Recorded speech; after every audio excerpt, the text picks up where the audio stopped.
sound very appealing. And so you're trying to think, well, I came to this and the Buddha left home and he cultivated the way and he had all these great awakenings and finally he entered extinction. And you're going, well, whoa, whoa, whoa. You would think he'd enter something that was really happy and joyous and liberated, but instead he ended like a dinosaur. And so you're thinking, well, it's the translation. It was just a bad translation of nirvana. And then sometimes you have to use a little of everything and then even some meditation practice where you calm your mind, calm your intellect a little, and see if you can't get an insight into it that's more direct, more coming from contemplative calm rather than discursive reasoning. And often the text will reveal itself to the calm mind rather than to the busy mind. So there's many techniques, and you can see even the meditation practice we do here before the sutra or the class is to get that mind closer to that state. Because that is, in fact, as far as we know, the state of the mind that the Buddha spoke from, was this deep state of contemplation. So to get that message, if we can make our minds more resonant with that, all of a sudden we can connect. One of the other things my teacher taught us was if you hear something or read something that is purported to be Dharma, but causes you to go into phanau. What's phanau? Klesha in Sanskrit, which means affliction, upset, turmoil, disbelief, fear, trembling, angst, all those kinds of things. And even kind of a state of slander like this is BS. This can't be. It's wrong. And when you have that response, my teacher would say, stop there and pause. And now you have to use a little wisdom to investigate. Is it really that way, and is my response appropriate?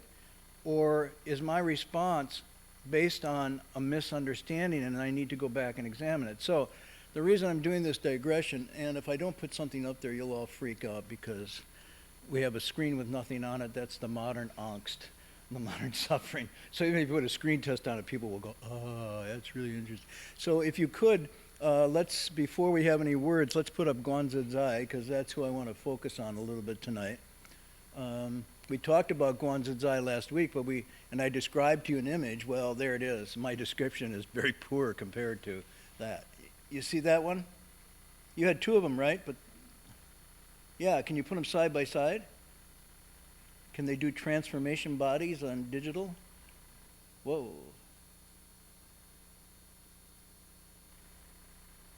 So you're getting two variations of Guanzi Zai.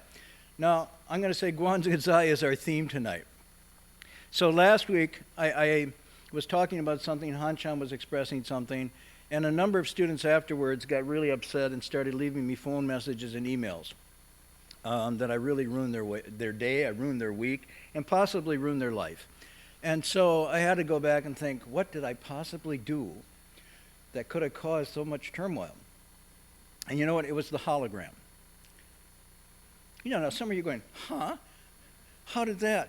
Well, this is not the hologram, by the way. We had a hologram where everybody knows what a hologram is. We were talking about it last week. We used it as an example where you can take somebody who's not here or somebody who's even passed away, and you can project through laser technology their image in basically 3 dimensions.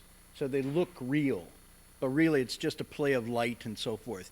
And I was using this, I thought, as a pretty cool example of a contemporary expression, because the Chinese say, like flowers floating in space, okay, which is mirages or optical illusions. And I thought, what's the closest equivalent? And then I said, from the Buddhist point of view, we are, in fact, optical illusions. And this then, or holograms. And then I thought, that's what caused the freak out, the emails and everything. So I thought, well, wait a minute. Now maybe I took too much license or liberty there. But then I started to go back and I thought, well, I could see the Buddha saying that.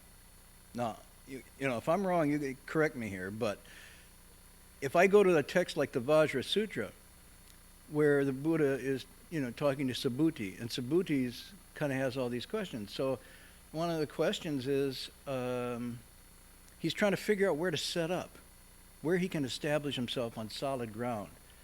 And the Buddha says, well, it's pretty tough because there's nothing much that's solid, Subhuti. And Subhuti says, well, maybe I can set it up on my body. My body's pretty solid. And he said, well, sorry to disappoint you there, man, but, it's one of the 5 skandhas. And so he says, and then there's that famous line, which is what? Ying wu shou zhu, right? Sheng er qi xin. You should have a mind or an attitude that doesn't cling or attach to anything. And why should you do that? Because there isn't anything you can cling or attach to. So if you try to cling or attach to anything, you're actually fighting the way things are. Oh, says the Buddha. And he gets a little bummed out. And then the Buddha says to him, on another passage, says, all conditioned phenomena, all conditioned dharmas are, you all know the expression, like dreams, illusions, optical illusions, bubbles, and shadows,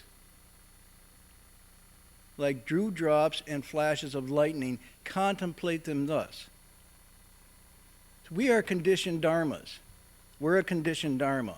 My body, my feeling, this is a conditioned dharma. And if you want to know the details of this, you go into the 12 links of conditioned existence, called pratita samyutpada.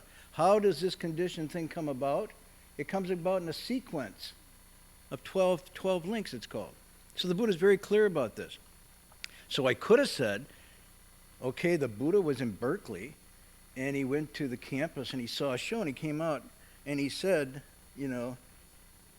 Herman, all conditioned dharmas like dreams, illusion, bubbles, shadows, like dewdrops, lightning, friends, and holograms. And when he got to holograms, Herman would have understood. Right? Is that too different? It's something that appears to be real, it's there, and yet there's no substance to it, there's nothing self-existing about it, and when the conditions change, the hologram is gone. What is dew, illusions, and so on and so forth? They're absolutely the same. Now, where I wanted to go with this, because a number of the students said that really made me sad to hear that. And it was depressing. And I thought, wow, now we have to go and we have to look. And this is what Han Shan says, when a state happens, whether it's a visual state outside, an auditory state, an olfactory state, a tactile state, or a state of mind with dharmas, what should you do? I'm not going to put the text up, but remember what you're supposed to do, what Han Shan recommended? Don't be moved, okay? Then what?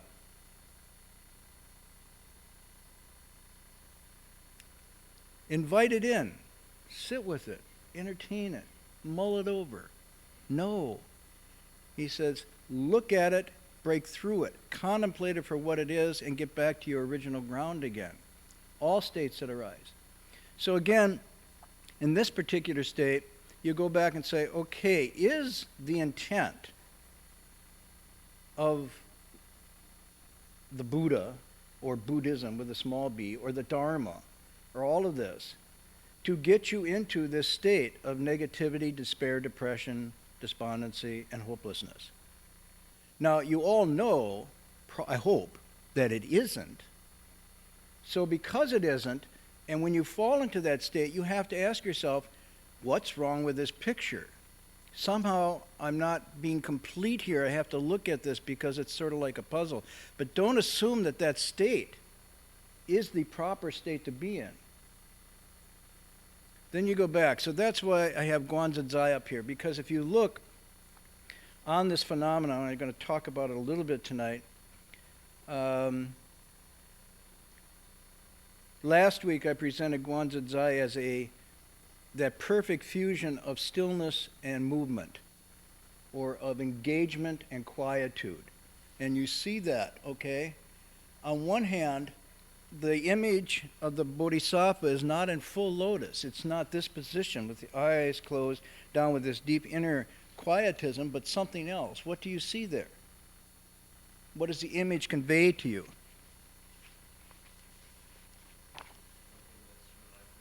Openness, relaxation, casual, scattered? No. I see no cell phone.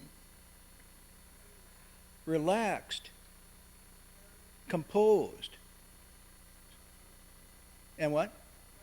Approachable. Yeah, that's actually good. That's like, I could go up to this and say, hey, I have a question, I have a problem. Right? This is unlike your examination committee, your thesis dissertation. They don't all sit like this. Got stacks of paper, red pens, and they're locked in their chairs. And you're whom? And you turn this in? No, this is approachable. So it's both in deep meditation, transcendent, so to speak, yet in the world, available. So this becomes the image of the Bodhisattva. This is called Guanzi Zai. Guanzi Zai. Short for Guanyin Zizai. So the Bodhisattva who contemplates the world at ease. So Zizai means all those qualities you just described. Now, let's go through, because this becomes very important. There is a text called the Heart Sutra. People familiar with the Heart Sutra? Very short. It's the shortest text of the Prajnaparamita tradition. And then there's ones that are immensely long. But this one is the quintessential condensation of the heart of wisdom from a Buddhist point of view. And it starts out with Guanzi Zai Pusa. Guanzi Zai Pusa. Then what?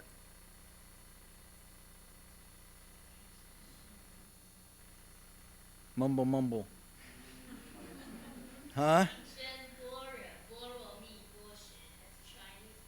Right. When Bodhisattva Guanyin at ease was contemplating at ease, and when she or he was was investigating. So when Bodhisattva Guanyin was investigating or cultivating the perfection of wisdom, this Bodhisattva observed or illuminated, in other means with contemplative insight, looked at the five skandhas. And the five skandhas are, well, not the conclusion. The five skandhas are the body and the mind, basically, what we call us, me. Looked at the human being with body, mind, feelings, and all consciousness and all this and said, empty. Contemplated, illuminated the five skandhas and saw they are empty. And then felt sad, depressed, disappointed, and contemplated suicide. That's not what comes next, right? What happened after the Bodhisattva saw this, had this insight into the emptiness of the skandhas, their unsubstantial permanence? What was the result?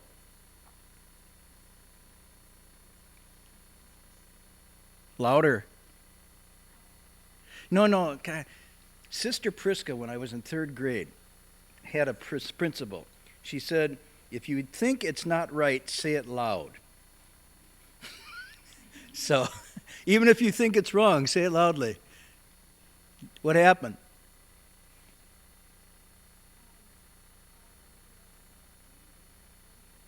Right. Basically, crossed over all suffering and difficulty. So as a result of this insight, was like, far out, I am free and happy. And you're going, well, wait a minute. That isn't, quote, the logical conclusion. If you saw, I looked at my body, my mind, my feelings, everything associated with me, I saw it's all empty. And I went, no more problems, no more troubles. Free at last, free at last. And you're going, well, how did that work? So that's where you have to pause when that state hits you and say, well, wait a minute. If indeed I looked at this and saw it was empty, how come my response isn't the same as Guanyin's? Now you go, see, you can go logic, this is always fun. Guanyin was delusional. Guanyin was stoned. Guanyin had nitrous oxide from the dentist. And no matter what happened, everything was cool. You've ever had nitrous oxide? They can tell you that, your dentist bill is going to be $3,000. You go,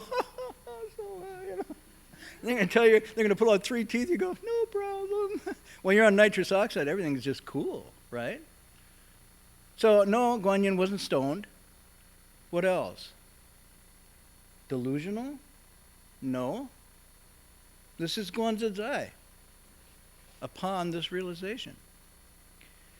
So we have to then investigate and try to figure out how is it that the Bodhisattva, upon seeing this, was liberated. So somehow what happens is when one perceives the deluded attachment to these things and sees through them, what is on the other side is not emptiness or nothingness, but something almost 180 degrees opposite. So then the text goes on, and the Bodhisattva just says, okay, they're empty. This form is empty, the feelings are empty, and so on and so forth. And then it goes through all the various dharmas are empty, up to including the last part, which says the four truths are empty. There is no suffering. There's no attainment, no cessation, no way. There's no knowing and no even getting anything. Now you start to think, really, this is time for big bum out. There's nothing attained. There's nothing to attain. And the Bodhisattva then, instead of going into a negative state, says, and because there's nothing to attain, the Bodhisattva, because of this wisdom, has no impediment whatsoever in his or her mind. And because there's no impediment, there's no fear. And because there's no fear, ultimately realizes the perfection of nirvana. And then it ends with this incredible line, Gate, Gate, Paragate, Parasamgate, Bodhisattva. I mean, like, it's like celebrate, celebrate, celebrate. Gone beyond, crossed over. This is really great and excellent. So we look at that. We have to sit back and say, how then do we deal with these states when they come up? And we deal with them by going back over them. Okay, so this being said, let's look at it from another point of view.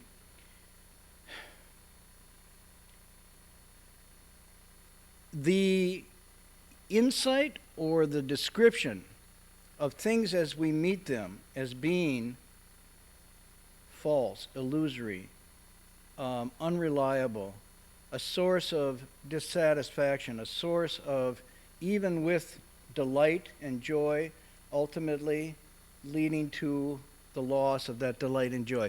That nature of things is not something that is Buddhist. Okay? This is actually a fairly accurate description as reality as we encounter it through our ordinary consciousness. Through our ordinary consciousness, reality, as it presents itself to us, is fraught. I mentioned you could say it's bittersweet, but it's fraught with ups and downs, gains and losses, joys that are transient, sorrows that are transient, back and forth in this circle. But there's certainly nothing that's ultimately just happy, sweet, free and unencumbered about it.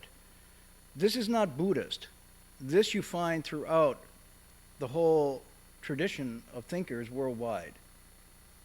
So if, for example, you say Guanyin Bodhisattva contemplated the five skandhas and saw that they are empty and crossed beyond all suffering and difficulty, you might have the reaction, well, but that's a bummer. But the Bodhisattva would say, well, if you really contemplate them, how could you find anything there that you could actually take refuge in and say, I'm not going to listen to that. I find them fulfilling. So part of what the Bodhisattva is doing is it illuminates, he or she is looking at, okay, I like my body. I want my body. My body's good. But then contemplates, can you rely on the body? Will it stay? Will it last?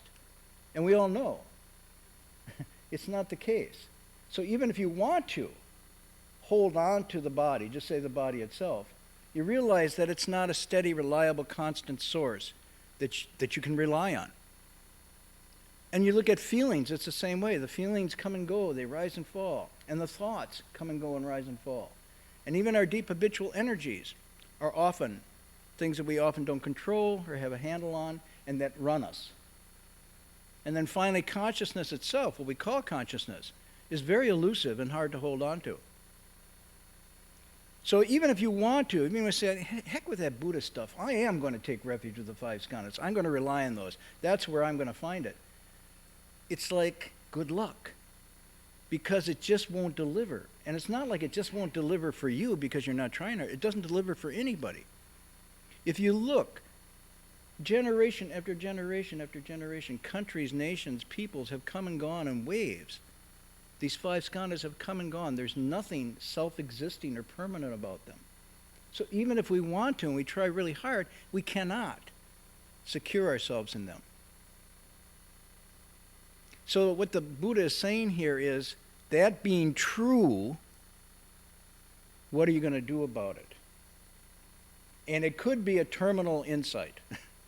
In other words, it could be, that's true, that sucks, that's really sad, and then you fall into various responses to that, which the Buddha then describes as being unenlightened responses to that observation, which is a true observation, and it's not a Buddhist observation.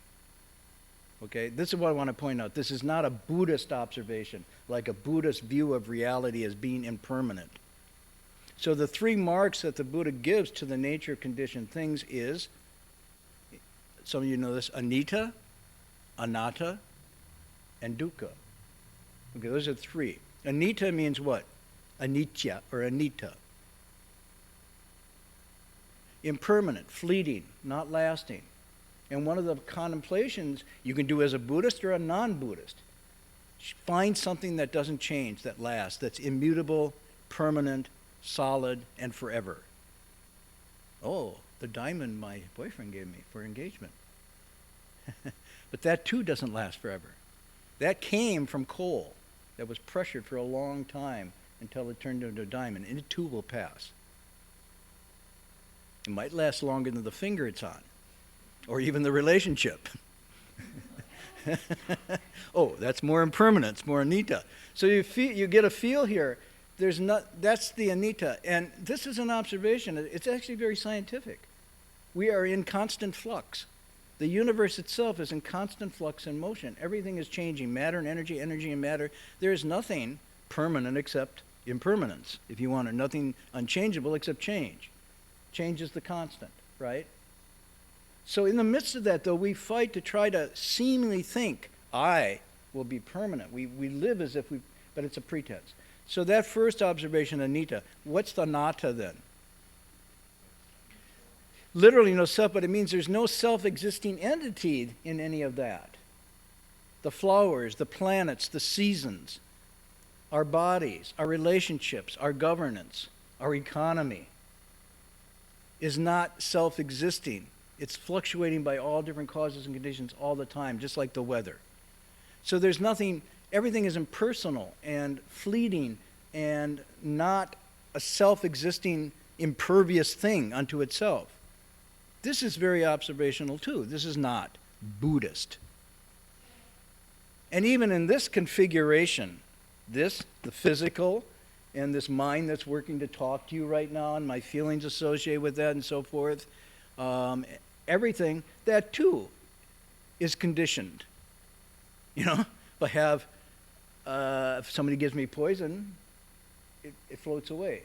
If I get drunk before coming to lecture, I'm just going to be up here babbling. Well, babbling worse than I am now, but incoherently babbling. Okay? If I get a sick or a fever, I get hot enough, systems break down. So it's dependent on conditions completely, right? That's not Buddhist. That's just an observation. And finally, the third one is a little Buddhist, but it's not. And that's the dukkha. And I just say dukkha because there's lots of translations. You know the translations, dukkha, anybody? Suffering, dissatisfactory, unhappy, sad, despairing, despondent, angst. But that's coming from the sort of disappointment with the first two. The impermanence, the non-self, therefore, hey, there's a problem here. I am not happy because things are not like I'd wish them to be. And that's not even particularly Buddhist either. So, just to show you an example, can you do a search?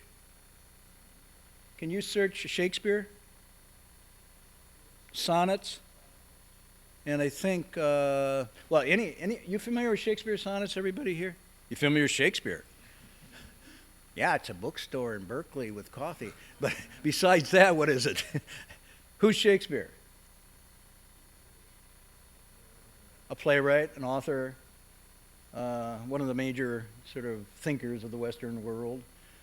Interestingly, coexist with Han Shan. Now, they did not know each other, I don't think. So you can't say, actually, Shakespeare was written by Han Shan. Okay. Can you pull up the sonnets? I think maybe just try 64.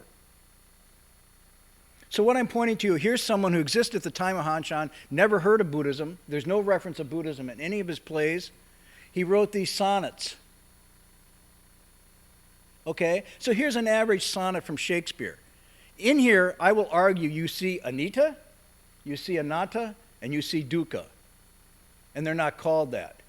Okay, so just quietly the first line. When I have seen, Jen, when I've observed, contemplated, ooh, by time's fell hand defaced, right? That's the first line. What does that mean?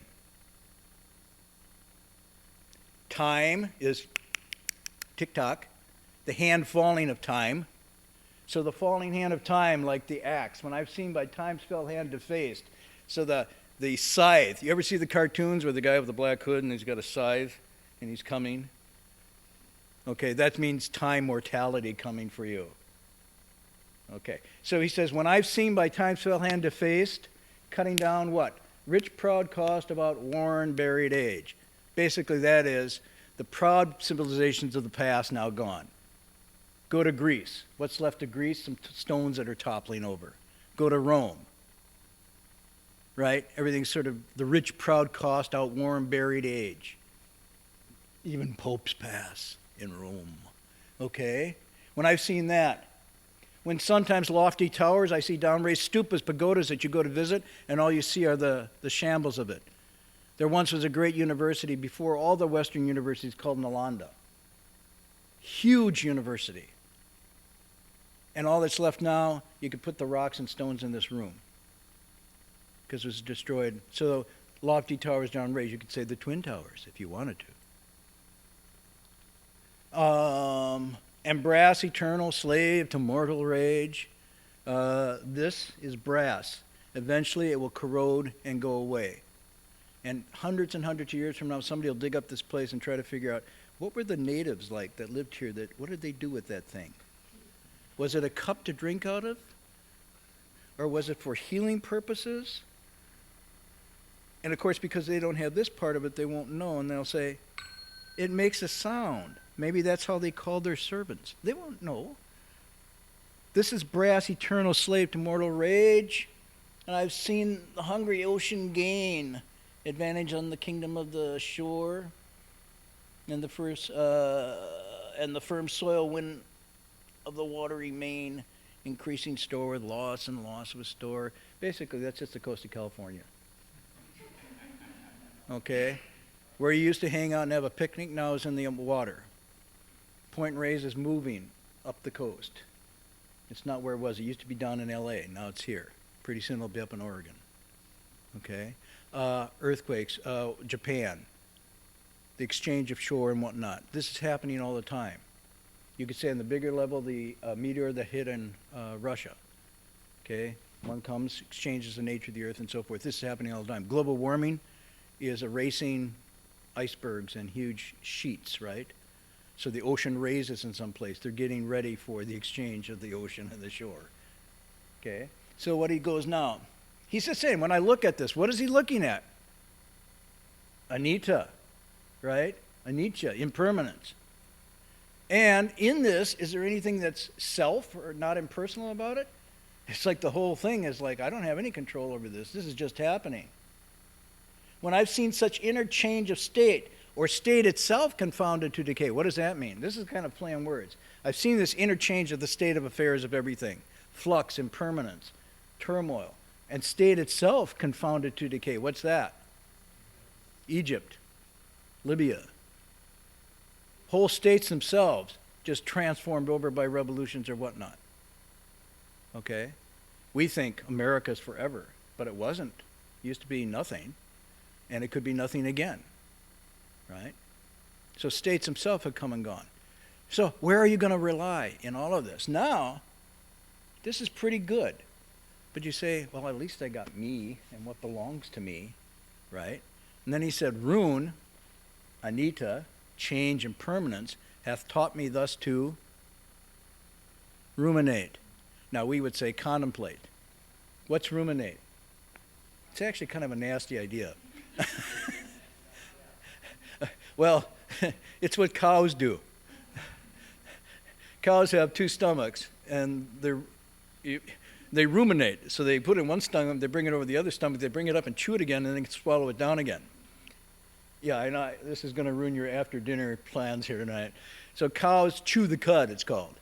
They bring that up again and chew it again, and then let it go down again, and then they bring it up again and chew it again and let it go down again. I had a second grader who did that once.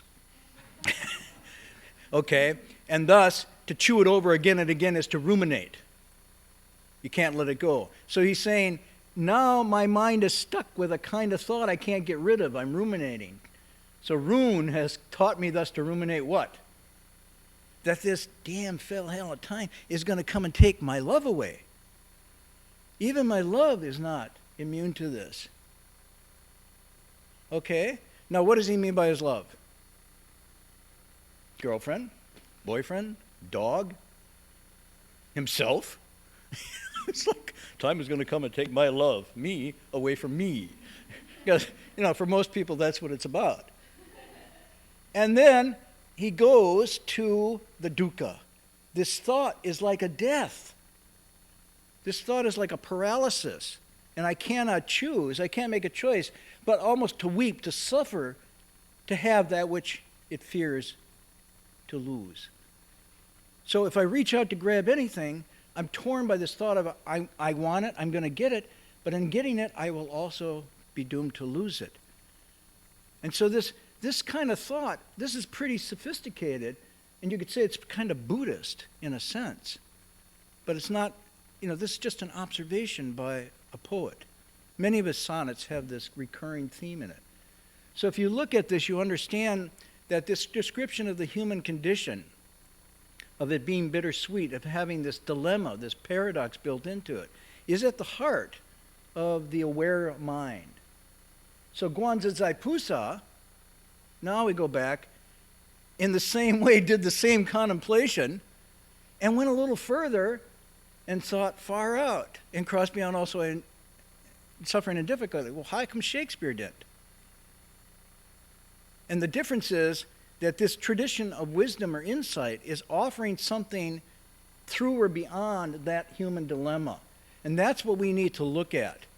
So when a state arises where you feel this, and even if you read or hear something that's dharmic, that things are empty, or like dreams, illusions, bubbles, and shadows, do not get stuck there, but realize that's the first step in a process that actually ends with liberation, insight, and happiness. So, again, let's look at the language. When bodhisattvas have, or anybody has this awakening, what do they experience? In one expression, like the sixth patriarch, and they say, wow, how unexpected. That this original mind ground of mine, this original nature of mine, now that I've gotten through this and gotten to what's real and true, is unborn and undying. It's permanently pure and still. It's not increasing or decreasing, and it's totally whole and complete, lacking nothing. What joy. And then the attainment of this is associated with four qualities. Finding what is permanent, finding what is pure, finding what is true self, and what is deeply joyous and happy. These are the four virtues associated with nirvana. So if those four virtues associated with nirvana, and the four Brahma Viharas of that when you're in the state you are, what is it called? You're in the state of full kindness and compassion, joy, deep joy, and total equanimity. These are all associated with that state. So if you stop at the state of despair, sadness, and depression, then you haven't gone to the full root of figuring out how do I get to that? You see where I'm going? So even though we may not be there, and even though we may have the state, we have to go back and look at the totality of the teachings and say, so far I'm between home plate and first base. There's a couple other bases to go. So how many bases are there? First, second, third, fourth. Oh, what does that match with? Four truths. Okay? So the first truth is, it sucks. Things as we see them, conditioned dharmas as we experience them through the unawakened mind, are unsatisfactory. They're dukkha. Okay? That's the first truth. If you stop at the first truth, you will fall into a state of despair and sadness and despondency. That's why there's 4. What's the second one? It gets worse. There's even worse dukkha and despair. No. What's the second one? There's a cause for this. So when there's a cause for this, you're kind of like, well, wait a minute. Meaning it doesn't have to be that way? When there's a cause and there's an effect, there's the possibility of another cause changing that. I mean, think about it. If the Buddha says the second truth is, and this is just the way it is, it's always been that way and always will be that way, whoa, now it's worse. And the third truth is you better just accept it and resign yourself to this horrible fate. And the fourth truth is finally, and that's deliverance. Whoa, talk about a bad cookie. Okay, so you go back, the second truth indicates there is a cause, which means there's an effect, which means you're into a causal thing that could be altered or changed by changing causes. And the third truth then says, and there's a way, there is an end to this suffering and this angst and despair. Wow. And then the fourth truth, the actual method of churning that around. Now, if you wanted to, you could start by reversing this. You could say the first truth is the third one. Let's go backwards on this, because this is where Han Shan's going. Han Shan says, wow, we have whole and complete the pure natural state of happiness, liberation, joy, bodhi, nirvana. It's in our zixing, our self-nature, or bunqing, our original nature. What else is used? Or just xing. We call it essential nature, intrinsic nature, inherent nature. He says, Janru bunqing. The true, as it is, original nature that we have is whole and complete. It's perfect in every way. So that's the first truth instead of the third one. Now, don't move this any further because I don't want to be considered, doing the Dharma wrong. I'm just playing with it, okay? Playing with the numbers. You could say he was dyslexic and he got them mixed up tonight. He had the third one first. The third one is there is a perfect state called nirvana, bodhi. Now, the second truth then based on that would be what? That would be the first truth. But we're not there. We're in the first one. Okay? And then the third truth would be, how did I get there? You see? So go backwards. Don't say, oh, it sucks, it's suffering, but there's a way out of it. Say, how did I get into this state? From the third state was where I started and where I am naturally. How did I get to the first state, which is everything is satisfactory and so on and so forth? And then you go to the second truth. The cause of that is because you're confused and you're grabbing at things that can't be whole because of an unquenchable thirst, a tersna, a craving, a longing that's driven by confusion, misperception. And then the fourth truth remains the same. How do I get out of that? You work your way out of that through restoring that ground, unraveling the confusion and the thirst and so forth. So this becomes a very powerful method to turn a state back into something whole and complete. Because if you take any line of Dharma out of context without this whole thing there, without the Four Noble Truths of some sort, you'll have an incomplete teaching. And the incomplete teaching then will cause you to be imbalanced and off. So when you hear something that's disturbing, like emptiness or even like the hologram image, you stop there and you pause. And then you begin the process of analysis to go back and say, aha. When the Buddha says this to somebody, when he tells the monks, for example, to contemplate a corpse as it's dying, he's saying this not because that's some ultimate teaching. I wouldn't tell you to do that, even if you could. But it was given at a special time to certain individuals who were ready to sort of break their attachment to this idea that the body's something permanent and lasting. So he says, no, just to go observe it. And by naturally observing that, you will see that the body is something just like every other compounded thing. It breaks up, decays, it goes bad. That wasn't an end teaching. That was merely an expedient to get them out of the dream state thinking it was something real permanent that they could trust and rely on.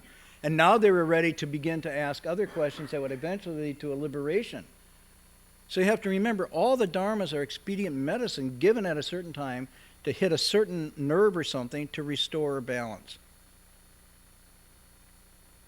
Okay, I mean, I could go on and on this, but I really feel it's important to come back to this again and again, because I myself, having heard these teachings for years, will still get a state where I'll go into some tailspin. And I, knowing from experience, I got myself into a tailspin. There's no reason to be in a tailspin. I then have to draw on these tools to rethink it. And it's not just enough to sort of say, oh, I have faith. That's cool if you can do that. But sometimes you really have to analyze. You have to bring the light of reason and logic to bear on this and ask, is this in fact a whole consistent package that I could use to make sense out of? Or is it just I take it on faith? So here's where reason comes in. The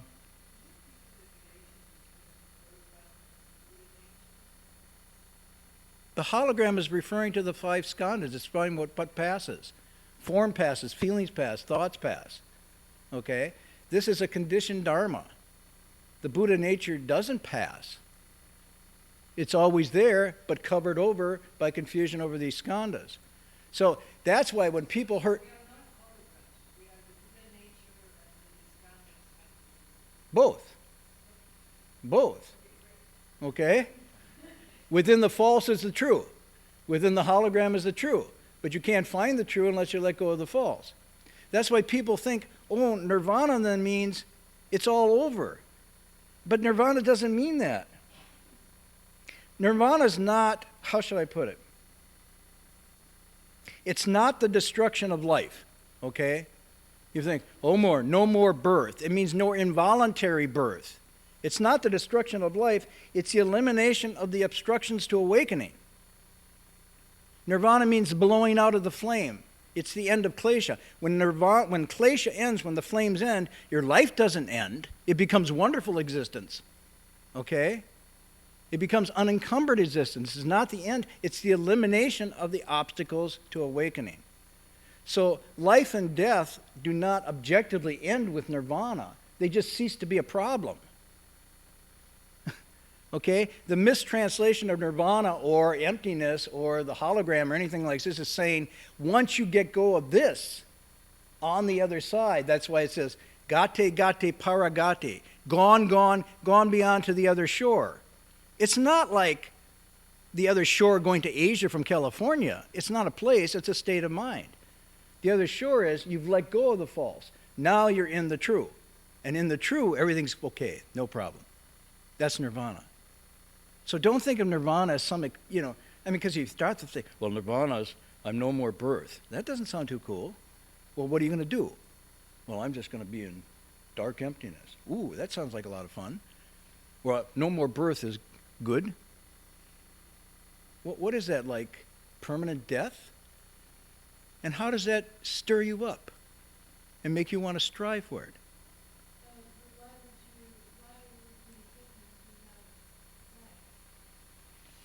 What is life?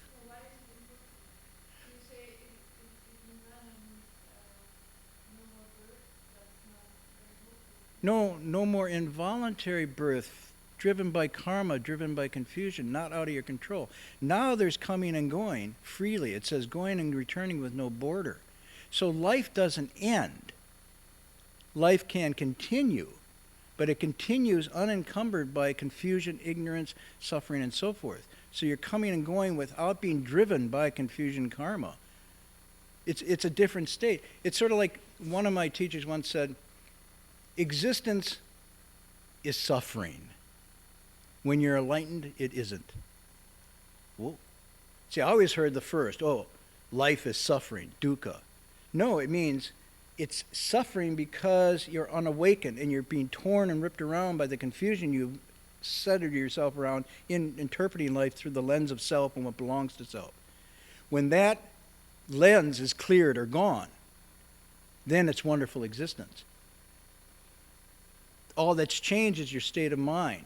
So that's why there's a wonderful expression. It seems like, I'll give you these, I could do this as a final exam. Everybody ready? Final exam time. First one is, if you seek me in sights and you go after me in sounds, you're walking a convoluted path and you'll never find the Tathagata. The Buddha can't be found in sights and sounds and smells and so forth. Oh, okay, I got it. And then you go, and all conditioned dharmas, all the conditioned phenomena of the world, are dreams, illusions, bubbles, shadows, contemplate them thus. So you're thinking, aha, so to get free and liberated, I got to get out of this. Now you get the sixth patriarch says, by the way, you can't get enlightened apart from the world. Enlightenment occurs within the world. If you try to get enlightened outside the world, it's like looking for a rabbit with horns. That's his line. Okay, so I'm asking you as your final exam, reconcile these two. You look for me sights and sounds in the worldly phenomena, you're walking a crooked path, you'll never find the Tathagata, and the other patriarch says, oh, by the way, you can't find the Tathagata except outside of, in the world. Well, yeah, so here's, it seems like a contradiction, then you have to apply analysis here. Well, how would I reconcile these?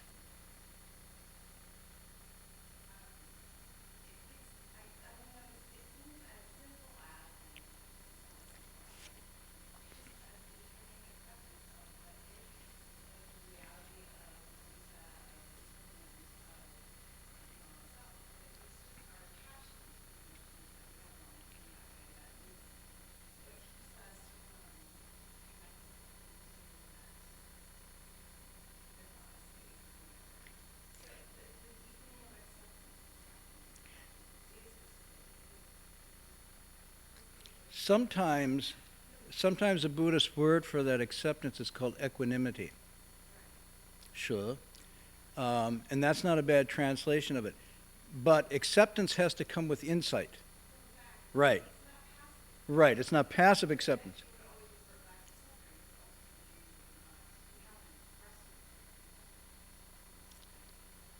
This seeming paradox of you can't find it apart from the world, and yet you can't find it in the world. You could say, well, the Buddha really contradicted himself here, or there's something very profound here to look at. And I think the profundity is, it's neither in nor not in, but it's in how you see it. Okay? So the same phenomena can tie you up, obstruct you, cause you great amount of suffering, or can be no affair, depending on you have Guanzai Pusa, illuminating contemplation to see through things. And I can give you examples from my teacher. This one example, just I'll illustrate it tonight. I have many, but when I was first beginning to cultivate, Hang Shui and I were doing a pilgrimage outside along the road in California. Not a monastery. I mean, you bow around here, you have no trouble. You start bowing from here to Los Angeles, then there's all kinds of things that you confront.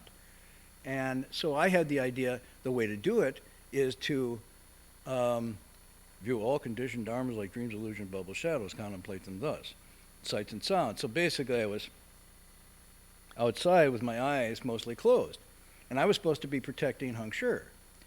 But I thought, well, I'll close my eyes, think of nothing, be aware of nothing, recite my mantra, and everything will be okay.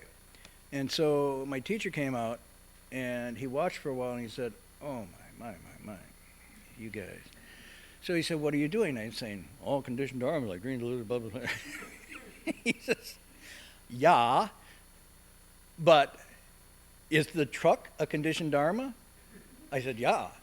And he says, but when it runs it over, when it runs you and Hang Shui over and squashes you, then are they dreams, illusions, bubble, shadows, or does it hurt? I said, oh, it hurt. He said, you don't get it at all. I said, well, I thought they're empty. He says, they are empty. But that doesn't mean you don't see them. Huh? He says, you look at all conditioned dharmas with a calm, impartial mind. You see them for what they are. See them for what they are. They are, in fact, there and real, but there's nothing ultimate about them. So don't attach to them, don't grasp at them, but don't pretend they're not there either. Then he gave this line, he says, the eyes see these things, but inside it's calm and still, there's nothing going on. And the ears hear the sounds, but the mind or heart doesn't know. In other words, doesn't grab onto them. And so it's a kind of going along the state of you're in the midst of things, you're seeing them clearly, you're not rejecting them, you're not running away from them, but because you see them for what they are, you don't move in regards to them. And therefore, right in the midst of that, there's liberation. That's why the patriarch's saying it's not apart from the world. Because if you repress them and turn away from them, it doesn't really count. You may be still thinking about them, but as soon as they come back in, you'll be moved off your keister again. And this happens to a lot of people. I was at a Zen retreat for a whole week. Ooh, and as soon as I left the front gate, all the crap hit me again. So then I better go back in there and hide away from reality, and then I'll be enlightened. That's not what's going on here. Reality is something that's not real. And if you can see through it, then in the midst of reality, there's no problem. That's what it's pushing towards. So it's a really interesting, profound teaching, and it's not a trick of mind. It's actually saying observe things as they really are, and you will naturally be at peace. You will naturally see there's not one thing that you can get or attach to.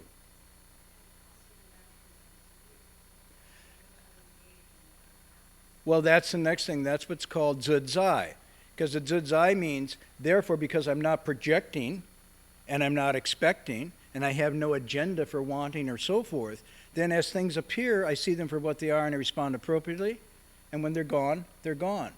That means, because then he said, okay, so this was his last line.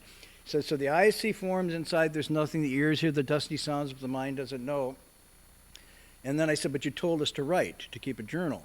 And he says, he says the next line is, to have correct thought, you have no thoughts. You think, but you keep no thoughts. And I'm like, whoa. So he's saying, when something happens, you have an insight, write it down, don't polish it, don't edit it, leave it. And then just move on. Don't think back about your past steps, because he says you'll trip on your present, and don't look too far ahead or you'll freak out. Just attend to the here and now, and the false returns to true. It was like such a simple teaching, but I realized most of my time I was either looking backwards with regrets or something, trying to reconstruct what I had already done, which was too late, or constantly looking forward to what I thought was going to come. But when that came, it wasn't what I thought it would be, and then I got pissed and disappointed and said, well, you didn't live up to my expectations, because I had this scenario in mind that, the wedding was going to be like this, or the birthday was going to be like that, or this course was going to be like that, and it's not. And it's just saying, like, you don't control it. You don't, it's not your movie. You just be there in that present time and know that you're whole and complete. See, the problem comes from this feeling like I'm not whole and complete. I need something, I'm lacking. That's what the Buddha said is the first misperception. And from there, it begins a series of moves where you keep going further and further out, seeking to replace something that you thought was lost but isn't. So even the perception of things being empty is coming from a sense of not understanding your own innate fullness. It's really interesting stuff. Anyhow, so this is Guanzizai. I take it as a beautiful symbol or image of that state, of the state of the enlightened being. And let me give you the final quote that goes with this, because often these two are contrasted. Nirvana being the liberated state of purity, permanence, true self, and bliss, and then samsara, which is dukkha, anicca, and suffering and the turning. And apparently nirvana, in the highest sense, is these two are non-dual. And what this means, and I'll give you the quote that illustrates, the bodhisattva, because of wisdom, prajna wisdom, doesn't hang out and cling in samsaric existence. But because of compassion, doesn't hang out and cling in nirvana. And you say, well, wait a minute. So because of wisdom, doesn't get caught up in the world, but doesn't leave the world, and because of compassion, doesn't go off to some kind of still extinct nirvana. And then the image is like the bodhisattva stays in between, stopping and dwelling at neither, going back and forth all the time. And that's Guanzizai. So this is like a beautiful image to sort of capture that both artistically and you see the body language here. It is really at ease, present, and everything's okay. Not because everything's been pushed aside, nor anything repressed, nor anything gotten. Everything's just okay as it is. It's pretty interesting. Yes?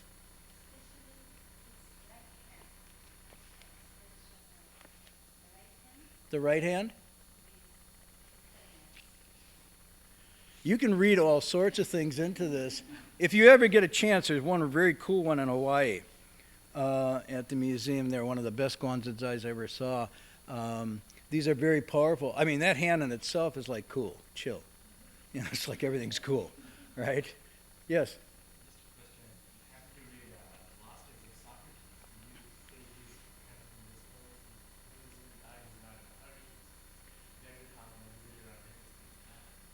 Yeah, I don't know how Socrates was in those last moments. I've read that many times. Sometimes I think he was really cool, and sometimes I think he was painted himself into a corner. Um, yeah, I don't really know. He did, though, say one thing that impressed me. He said, uh, I think I'm kind of wise because I know I'm not. I like that. I've never heard a professor say that. Anyhow, so there you go with the imagery. It's one of my favorites of the Guanzhizai. Uh, really lovely. And you can also see the neither male nor female qualities because at that state of mind, there isn't that either. So all of these things are very level and equal. Okay, I'm sure probably you have lots of questions, maybe not, but we're going to stop here for the night. And then next week, also the reason I took a break is we didn't have any Han Shan translated. So last night the group met. Ooh, I got to be truth, you know. Truth in preaching.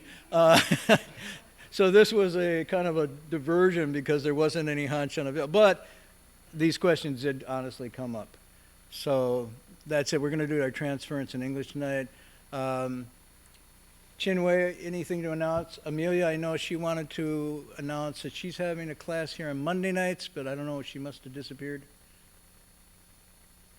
Gone. So the woman asked the question in the balcony. Oh, what's your class on Monday night?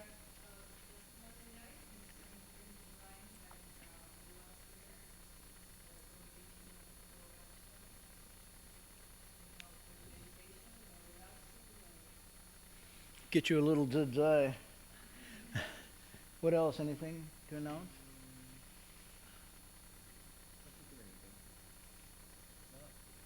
The Guanyin session is still coming up on March 24th. So if you actually want to go and draw near the Guanyin Bodhisattva, that's one week of Suzai. At least for the. And it's Chan right after that. So then you can actually contemplate your by